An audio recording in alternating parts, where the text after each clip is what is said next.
Jerry, thanks very much for that kind introduction, and thanks again to the Vertical Events team for giving me the opportunity to provide this update. It's always useful to be able to come and visit new people and put the story out to new potential investors. There's two main objectives to my talk today. We have a share purchase plan at 5 cents that is available to shareholders who are registered on the 9th of May. That closes on Thursday, the 30th of June next week. And obviously we're interested in explaining to current shareholders who may be unsure of whether or not they want to participate some of the reasons why we think that it's well due and a good investment opportunity. And also a lot of you probably aren't Thundelara shareholders, and I want to tell you why we believe this is one of the most exciting opportunities that we've seen on the long story that we've been through over the last 4 years since I joined Thundelara. If I were to say to you that a discovery hole could give you a 2,200% increase in the share price from now, you'd say, okay, possibly, yeah. How about a 5,700% increase or a 6,300% increase? These are all names that you actually know. Minotaur, when Prominent Hill was discovered back in 2001, that was a 23 times uplift in the share price on the first discovery hole. The Red Boar discovery, that was the 58 times uplift. Sirius was 64 times uplift. These are discovery holes that deliver value, and that is what exploration is all about.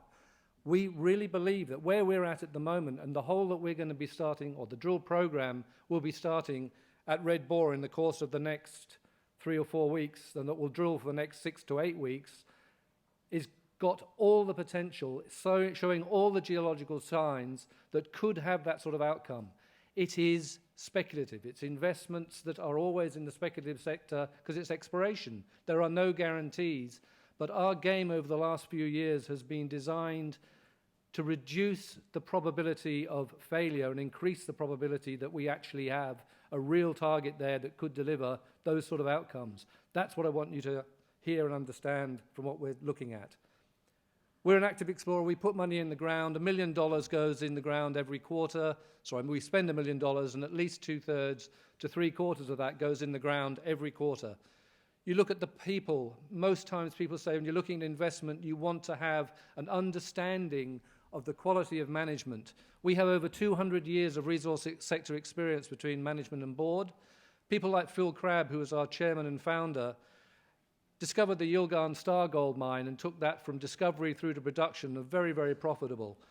United Kimberley Diamonds was spun out of Thundelara and then was taken over by, as UMC, as the iron projects at Iron Valley, taken over by BHP for $200 million. Copernicus was a nickel discovery that became a mine and became part of what is now the Panoramic stable of operations. Thunderball uranium. Some of you may remember that we hit over $1 when Thunderball discovery came along. That was up to 23% U3O8. Again, we've sold that asset subsequently because the uranium market changed. So we're flexible and we will adapt to what the market's doing to ensure that we deliver the best possible outcomes for shareholders at the time. We're currently drilling at Garden Gully on the gold projects that we picked up from Phil Crabb's Red Dragon late last year, 18th of December, it was approved by shareholders. And we are now drilling that asset next to Meekatharra. I'll talk about that a bit more later on. Basically, if we got results out of either the gold at Garden Gully or even more likely, the main target we're after is the Red Boar target at Gossan that we're going to drill. We get a share price re-rating out of that makes it very, very worthwhile to have a holding in Thundelara as we start to drill that program. These aren't all we've got either. At the bottom there's a list of some of the other assets that we have, any one of which could turn into a discovery when we get the opportunity to focus on it more extensively. 337 million shares. I'm not going to go through this in detail. Basically, the most important features are the 2 million cash at the end of March. We have the money to do the program we're currently undertaking, but I don't want to leave it, the capital raising through the SPP, to the extent that when that finishes, if it gives us really interesting results that we need to follow up on, I don't want to have to go back to the market when the market may not be as enticing for investors. So we try and get the money in the bank so that we're prepared for every eventuality. That's just prudent management. We have a couple of equity investments, so we've got a good cash position and a good financial position, although we're always looking to be able to ensure that and shore it up if we need to, as we're currently doing with the SPP. Ragged Range is Phil Crabb. He's our founder and the original chairman. We have our top 20 shareholders holding 40%. Board and management hold about 20%. And I should point out that's all real money. We have skin in the game. We've bought all those shares. They're not freebies, not handouts. Recent share price performance has been pretty flat. We haven't enjoyed the uplift that's come out of the lithium sector and some of the gold uplift over the course of the last 3 to 6 months. But we've held pretty steady when the market has been fluctuating quite wildly. And as I say, the main thing is that the work that we're doing now around Curara, well, around Red Boar, is the one that's of the primary interest. People look at Red Boar, they don't understand that it's a relatively small tenement, and they say that it's too small. 2 square kilometres, that fits the whole of the Kalgoorlie Golden Mile in it. These are the surface traces of exactly what the sandfire DeGrussa conductor ore bodies would look like if you put them at surface. And as you can see, that would fit in here just on the surface many, many times. When you actually look at the depth extension, 600, 700,000, 1,500 metres, this tenement is plenty big enough to make a discovery. And the most important thing is the geology. We've got the right setting right next to a proven mine with a plant and with infrastructure. This is where the current sandfire pit is. This is where their plant is, 500 metres to our boundary. We can literally throw ore across to them if we found something there. So anything that gets discovered on the Red Boar tenement, if this Gossan discovery comes good, then there's absolutely no shadow of a doubt in my mind that it's going to end up in sandfire. So you have to look at what sandfire might do if we were to sit there and announce that we discovered massive sulfides in some of these deep drill holes at Gossan when we undertake that in the course of the next 6 to 8 weeks. What would they do? Well, I don't know, but they would certainly be pretty bloody happy if we found something there, because this would make the difference to their phenomenal operation, but which doesn't have an extensive mine life. The resource base, they need to find more material, which is why they're putting so much time and effort into rigorous technical evaluation of all the ground around, and the Monty discovery is just one example. We have the same geological setting as Monty and as DeGrussa, same mineralisation. We've just got to find the target that may be where another lens of this VMS sulfides is existing, and we think we have that in the target that we're about to drill. That's the magnetic image, and the reason I show you this is just look at the red east-west shapes there. They're effectively dolerites, and when this was first looked at, the main target was Gossan, because there was a Gossan there, and that was where we were looking at that found the original mineralization that allowed us to earn our interest. At Impaler, which is this one here, this is a new discovery that is the same setting as Gossan geologically. Impaler doesn't appear to have massive sulfide under it, but it does have all the right pathfinder geochemistry and the right geological setting and the right geological textures in the rocks. Things like this peperitic texture, which is mentioned a lot in the Sandfire, Talisman RNI announcements concerning all the Briar Basin Narracuda volcanics. All these DeGrussa lookalikes and Monty lookalikes have this kind of geological textures in the rocks, these sorts of rocks, this sort of setting. We're in the right place. When we first found the mineralization at Gossan, this was 7 meters at 28% copper at 30 meters from surface. The copper is in the form of chalcopyrite, which is a primary sulfide. Most of the beautiful green of malachite and blue of azurite that you see in some of beautiful specimen rocks are what's called secondary minerals. They're supergene enrichment, and they can be formed by copper percolating up through faults and fractures over millennia and forming an enrichment zone at the base of oxidation. Those may be fantastic in their own right, but they may not actually represent a primary source, i.e. another VMS lens at depth. If you have chalcopyrite at surface, and this is probably the most important takeaway from the whole talk, if you've got primary chalcopyrite at surface, it has to have come from primary chalcopyrite at depth. That means that somewhere down there is another deposit that has not yet been discovered, because the geological evaluation that we've done to date show that this has not come from DeGrussa itself. It's a different vent, a different source. Where is it? Well, we think we found a really good target that represents where this could be. When we looked at the gravity 4 years ago, because the surface expression of the gravity was so similar to that magnetic image I showed you a little while ago, no further evaluation was done of the gravity at the time. They looked at the magnetic and started drilling from the magnetics at the time. All this is the gravity at surface, and as you can see, you've got these east-west lines again, which are similar. They're the dolerites. But as I advance this, what you'll see, each of these circles is a drill pierce point at the particular level. As you can see, this is 10 meters from surface. This now progresses, and you'll see those 4 have coalesced into 2. These 2, as we get deeper, 200 meters now, start coalescing into 1. We're now down to about 3 or 4 drill holes that have gone this deep to date. So we've not tested down here.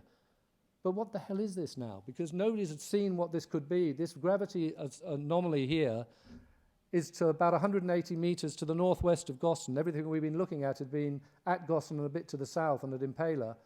We've not looked at this at depth to date, but we have massive chalcopyrite here, and we've got a gravity target, which means it's denser rocks down there. Sulfides are denser, so are the dolerites, but this could well be the location of one of these sulfide ore bodies, another deposit, another VMS lens. When we model this, we get this structure that's like this. It's like a cup being held. And then we found this other one up to the northwest, nearer to where Conductor 5 is. Conductor 5 is only 200 meters from our boundary. So if we found this here at 600 meters depth, some people say it's too deep. You wouldn't be able to do anything with it. When less than a kilometer away, there's a development that's already there at 500 meters vertical. Sandfire would drive across here in the blink of an eyelid if they got this tenement and we'd found something there. So that's not an issue about development. Again, it just reinforces the potential that we have for Sandfire to continue to be very interested in what we're doing. There's a little video here, and Shane, if I can get you just to play the video for me, that would be great. This is designed to give people who don't have an understanding of how VMS deposits are formed a little bit of an inkling into why we get as interested as we do. And I think the key out of this is to remember that VMS deposits around the globe occur in camps. Generally over the years, that zone that they had there showed the zone that is of major interest, which is DeGrussa, Monty, Homer, where Cuba is on the RNI ground, and also the Red Boar deposit.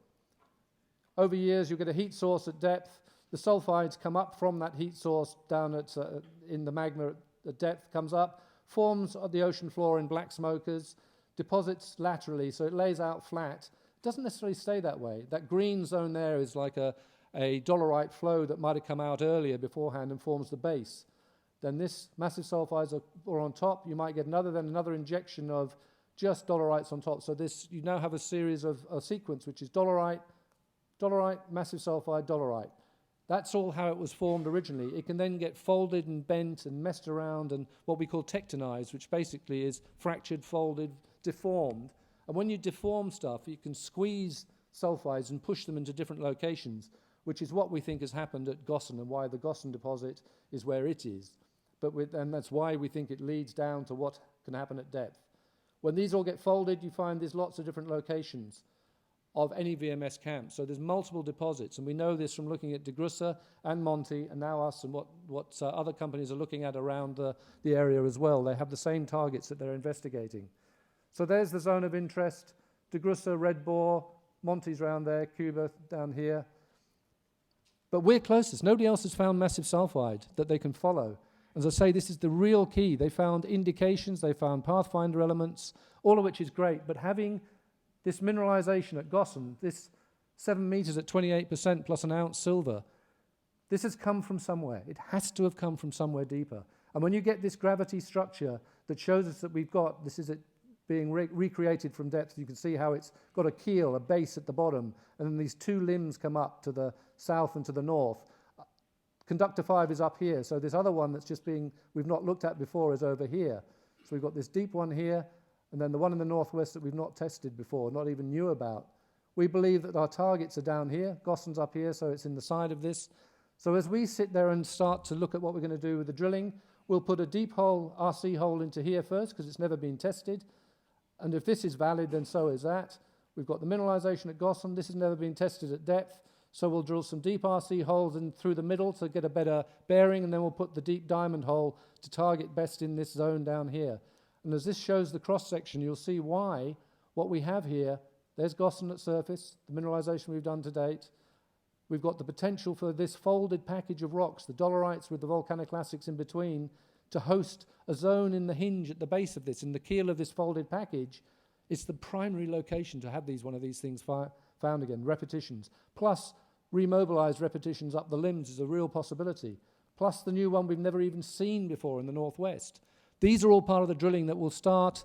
Well, we're aiming like mad to get the first hole drilling before the end of June. It has been raining up there a bit, which is causing a few complications, but we're on our way. We're going to be there. So in July, possibly into August as well, this thing will be tested, as will that. And if we do hit anything in this, then this is where you're going to see the sort of discovery uplift that we've been mentioning before. If I look at this is the Minotaur result. As I said, 23 times uplift. That was Falcon. They only had 30%. But they ended up with a 10 times increase when the kohlrabi discovery was found, platinum group elements and nickel. The first run for Sandfire from here to up to here was a 58 times increase. Market cap went up 70 times. They actually hit $1 billion market cap, over $8 at their height. Similarly with Sirius, again, the first run was the 64 times increase, market cap up 80 times, and then they again hit over $1 billion during the course of the discovery process. Talisman, 30%, only 30% again. They only got a 6 times increase. So this is when people say, why don't you give part of this to Sandfire and get them to do the work for you? This is why, because we don't need to do that. We want to get part and parcel of the possibility that we could get this sort of uplift that's come from some of these results in the past of discoveries. That's Red Boar. The gold assets that we have are very strategically deliverable. Garden Gully is next to Meekatharra, deliberately chosen for the areas that are close to Andy Well plant, 300, 400,000 tonnes per annum. The Bluebird, 3 million tonne per annum. Metals X just to the south. They're hungry. They need feed. So if we find something in one of these zones like Garden Gully, and this is quite close to our DeGrussa operations too. Garden Gully, we've done IP. Doré have drilled all along the side of this as well, looking for more. The area around here has delivered 21,000 ounces historically at 21 grams. Sheer hosted gold. So as we drill, and we're drilling now up there at the moment, so we're expecting results will start coming out over the course of the next 2, 3, 4 weeks. We'll hit quartz in the quartz veins there, then we'll have to establish whether or not they're gold-bearing or not. And at Garden Gully too, with the IP, we had the view that this seal with its ball that it's sort of playing with here is just across here. And it looks like there might be some sort of intrusive below here that fractured the rocks, and that may be the form or the reason why there's quartz veining and shearing through at the zone there. And that's a slightly different model that we're targeting. Payne's Find was part of the Red Dragon assets that we picked up too. And these are all gold targets for us through here. And we have this tenement down the base. The red outline that you can just see here happens to be a company called Siona, this is the Mount Eden pegmatite field, which is that magic word lithium. We're not looking for lithium, but it would be remiss of me not to mention to shareholders that part of what we picked together for the gold potential, serendipitously, does have exposure to other things. When we look at what other assets are, as I said, Keller Creek, Sophie Downs. Sophie Downs is nickel and graphite. Keller Creek, I mean, you look at some of these results that came out of the zinc, 5% zinc, so those things need to be followed up. Keller Creek is 20% free carried interest in the extensions of the Savannah nickel mine. It's on care and maintenance at the moment, but Savannah have got Panoramic have got the Savannah North discovery, and as they've done EM work, it extends 2 kilometres to the west under the tenement that we have a 20% free carried interest in. Any discovery that they make through the drilling they'll be doing this year to establish exactly what the future of the Savannah North mine will be should rationally and logically be reflected in the share price that we have. Look at the Talisman uplift on the 30% contributing interest in Monty. These guys find something and we're 20% free carried. That's another exposure uplift to us. Allamber Northern Territory copper. Some of these results, 8 at 2%, 3% copper, including 5 at 4% copper. We'll look at that again later this year, but we're not a one-horse pony. We've got a lot... One-horse pony? That sounds weird. One pony show? Yeah, I can't even remember my analogies now. But basically what it means is that we have got a lot of things going. We have not got all our eggs in one basket.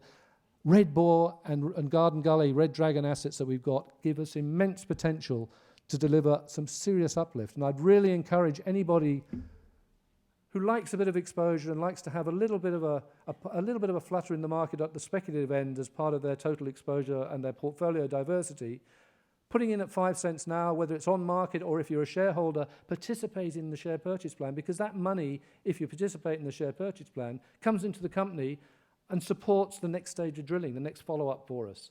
So these approaches give us every opportunity to maybe joining the ranks of the Minotaurs and the Sandfires and the Talismans and the Siriuses of the world with huge discovery uplift. I'm getting really excited about this because all of us, everybody in Thunderlara, is participating in the share purchase plan. We are convinced that we've got something that's worth following here, and I'd encourage you all to seriously have a look out the booth or come through the website, have a look at some of the videos we put out.